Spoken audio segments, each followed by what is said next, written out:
यहाँ पे अगर आप इजाजत दें, मैं खान साहब यहाँ एक सवाल जी। शमशाद साहब, मौक़िफ़ यह है ईरान का कि पाकिस्तान में बलूचिस्तान की टेरिटरी पे जैशुल अदल नामी एक तंजीम है जिसको उन्होंने निशाना बनाया ड्रोन हमले से, जिससे पाकिस्तानी शहरियों की हम बात हुई। तो अगर कोई ऐसा शक शायबा या ऐसे कोई तहफ़्फ़ुज़ात थे ईरान के, तो क्या वो कुछ और चैनल्स इस्तेमाल करते हुए पाकिस्तानी रियासत को, हमारी सिक्योरिटी फोर्सेस को, इदारों को एतमाद में लेकर ऐसी कार्रवाई नहीं कर सकता था, या उसको एकतरफा तौर पर यूनिलेटरली ये एक्शन लेने की क्या जरूरत पेश आई हुई?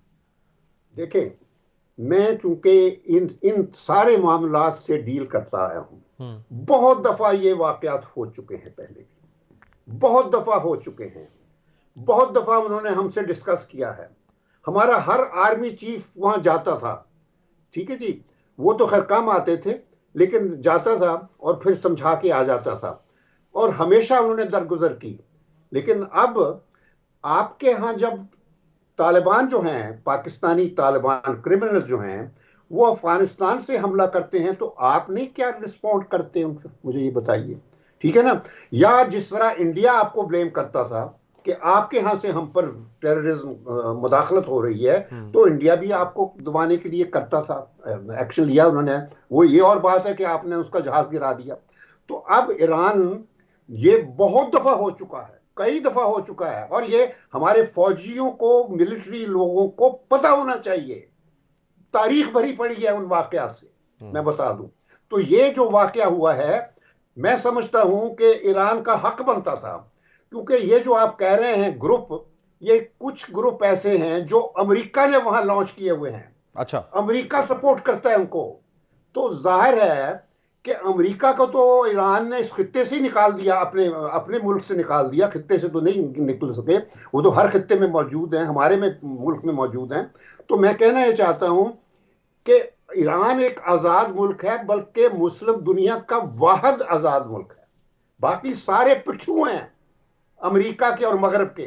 इस वक्त जो सिचुएशन है, ये वो आम बायलैटरल कॉन्ट्रैक्ट नहीं है। मैं बता दूं आपको कि ईरान और पाकिस्तान का इस वक्त इसराइल, इस खित्ते में सारी जो पॉलिसियां खेली जा रही हैं, इसराइल इन्वॉल्व है, अमेरिका इन्वॉल्व है।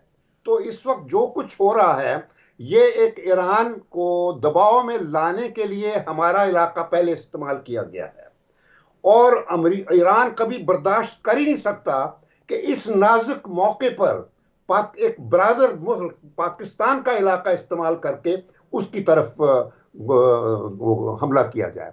तो उसने एक इंडिकेट कर दिया आपको कि नो मैटर व्हाट कॉस्ट, हम ये बर्दाश्त नहीं करेंगे जो अमेरिका आपसे करवा रहा है ईरान के खिलाफ, जो इसराइल आपसे करवा रहा है ईरान के खिलाफ। तो मैं यही कहता हूं कि मैं एक सिफारतकार हूं। मैं अगर होता आज फॉरेन ऑफिस में, तो कभी भी मैं ये कार्रवाई ना करने की इजाजत देता जो हमारी ये लोगों ने की है। मैं मेरे यानी कम से कम ताल्लुकात हम रखते अपने काउंटर पार्ट्स के साथ, सही, जिसमें, और ईरान के साथ तो हमेशा हमने रखे, हमेशा हमारा कोई ना कोई राब्ता रहता था, जिसको कहते हैं ना कि बिल्कुल ओपन होती थी, हमारी लैंड लाइन्स होती थी।